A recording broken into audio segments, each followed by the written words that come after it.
How you doing, everyone? It's Kevin. I'm back with another video. We're going to get started on the Yerf Dog go-kart. We're going to mock this motor up today.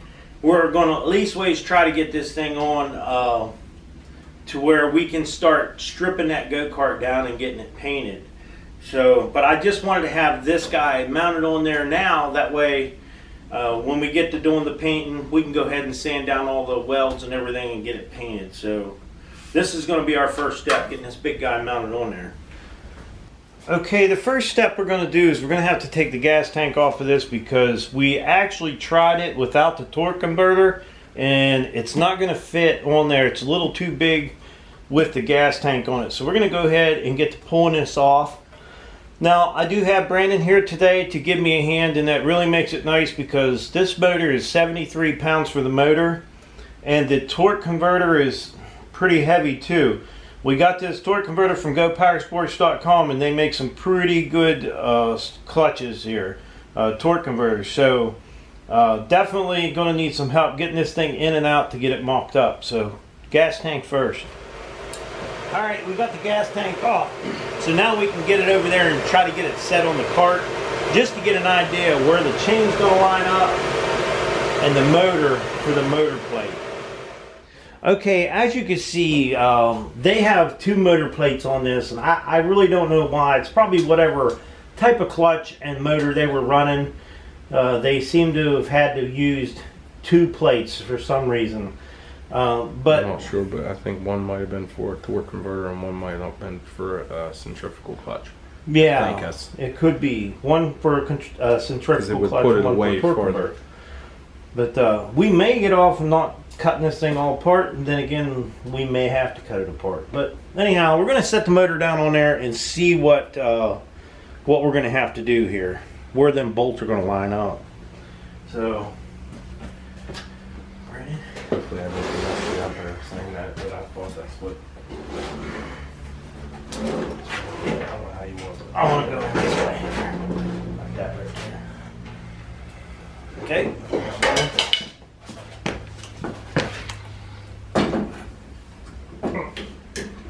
Oh, that's heavy, isn't it? I hit my finger on that thing. You okay? Yeah. Whew! It still don't want to fit in there, does it? Watch that slowly thing here. I see it. I think we have to take it off too. Yeah. Let's get it back out of there. My fingers.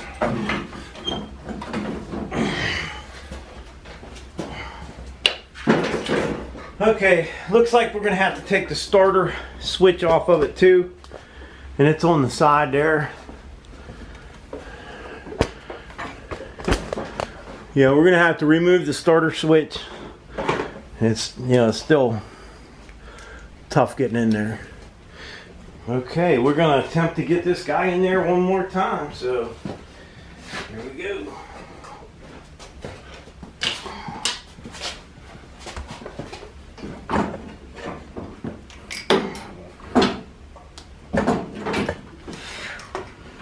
Man, that's a big motor.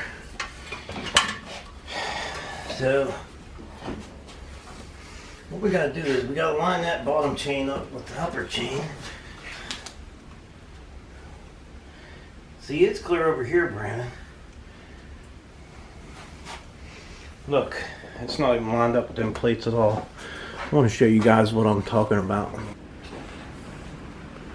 Okay, now this is what I'm talking about. You can see where they put the new plate. They added this plate on right here, okay? And with that on that plate, it lines my sprocket up. I got a little bit more. I can bring my sprocket over. Not a whole lot, but a little bit more. But it's still not going to be enough to get it in this bottom plate. And I want to use this plate because I have a new tensioner I'm going to be putting on this motor, and I need to use this plate for it. So I think what we're going to do is we're going to square it off with these holes here, this hole and that hole over there. Square it off, mark this where we want our two new pipes to go to hold that motor up. And then we're going to go ahead and chop that out of there and put all new back in. So this motor will be set in exactly where we want it. Okay, what we're going to do now is we're just going to cut right in here, and we're going to cut right here and back here on these two pipes. We're going to cut them off, and I'm going to try to use the grinder to cut these off right here. I wanted to try to keep this little bar going across here, but get rid of the rest. And we don't want this guy in here either. We're going to cut him out of there. So that's what we're working on right now.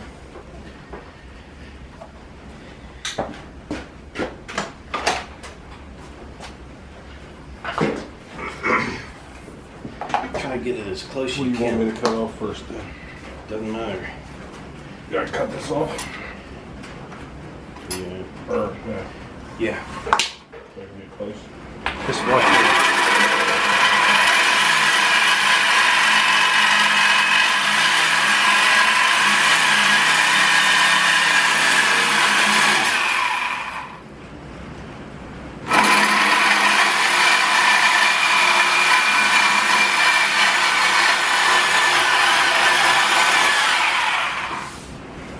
Yeah, I want to try not to cut that one. If we can get that as close as we can there, that one cut.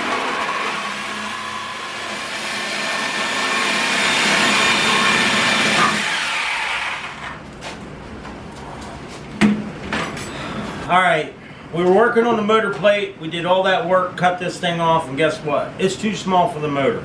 So we're going to throw it off to the side. And we're going to cut a whole brand new motor plate. We made a template to go by so we could set this thing on. It's not quite what I wanted, but it's going to work. We're going to make this plate out of 1/4-inch steel. It's going to be pretty heavy, but we got a heavy motor, so this is going to work out pretty good. So what I'm doing now is just cutting out a template. Brandon got us a piece of 1/4-inch steel. We're going to get it cut, and hopefully we'll have us a motor plate before next week, maybe. That's what I'm hoping for. So, hang in there. As soon as I get this guy cut out, we'll get you guys back and we'll get it mounted in there. First time Brandon using the plasma cutter. He ain't doing too bad. I'm glad we're not going to see them holes though. Those slots will go underneath the motor. We did get a 1/4-inch plate of steel cut out of there, so it's going to make a heavy motor plate.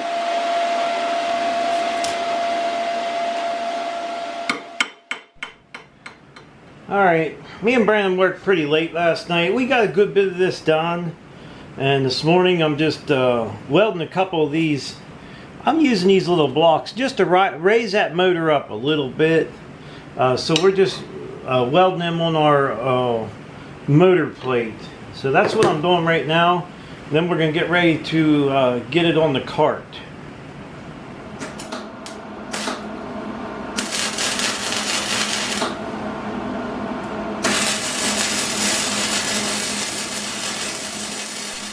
Alright, I just wanted to show you guys. I got the motor plate in here, and I must have put this beam over this way too far, because once I got it lined up, which it was hard to just eyeball these bolts where they needed to go, so I had to put a little plate underneath here. This is a 1/4-inch 2 by 1/4-inch plate, 2-inch by 1/4 inch, 7 inches long. Slid it over the edge just a little bit so I could get it away from these bolts in here. It was over too close to the sprocket, so we had to move them over. Right there's the bolt I was worried about, right there, the one for your brake. So I got it moved over enough, and I think I'm right where I want. I got plenty of room to slide it back. You can see my slots there. I got plenty of room to slide it back.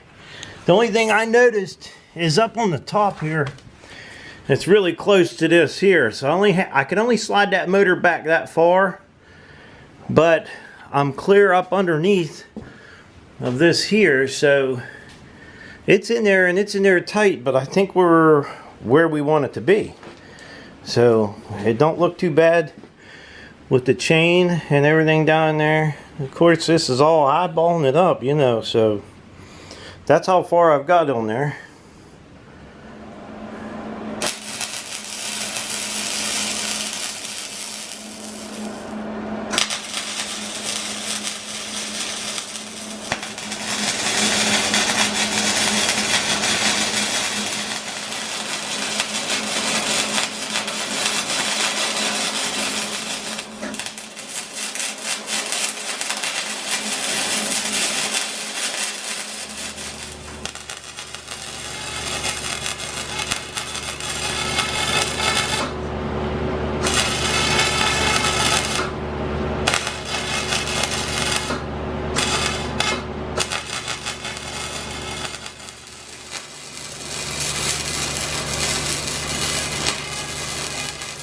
Okay, as far as welding, I think the motor plate was the biggest project. We have to do the roll bars on the top of this yet, and that's probably going to be just, I mean, there might be little spots here and there I have to do some welding, but not much. That was the biggest part, and I'm so glad that I got that done. It's a little tough. I had Brandon last night helping me, and man, it worked out nice with 2 people, but being able to lift that motor, that's a heavy motor. It's probably close to maybe 80, 90 pounds. The motor's 73 pounds, and plus that torque converter. I'm telling you, Go Power Sports sells some pretty heavy stuff. That's a heavy duty torque converter. That's a 40 series. Listen, if you guys are interested in that 40 series torque converter, I'll leave a link down below for that torque converter if you guys are interested in it. Or if you just want to go to gopowersports.com and check out some of the parts. They got some great parts in there. So if you guys want, I'll leave a link down below for gopowersports.com and the torque converter. So like I said, this is pretty much done. The next step we're going to be doing is we're going to be getting this thing all stripped down and getting it ready to paint. That's a big job there, but I'll spare you guys all the sanding, grinding, and stripping the paint. But we'll get it out to you as soon as we can. So I'd like to tell everybody thanks for watching the video. Don't forget to subscribe, leave me a thumbs up, thumbs down, or comment if you'd like. Till next time.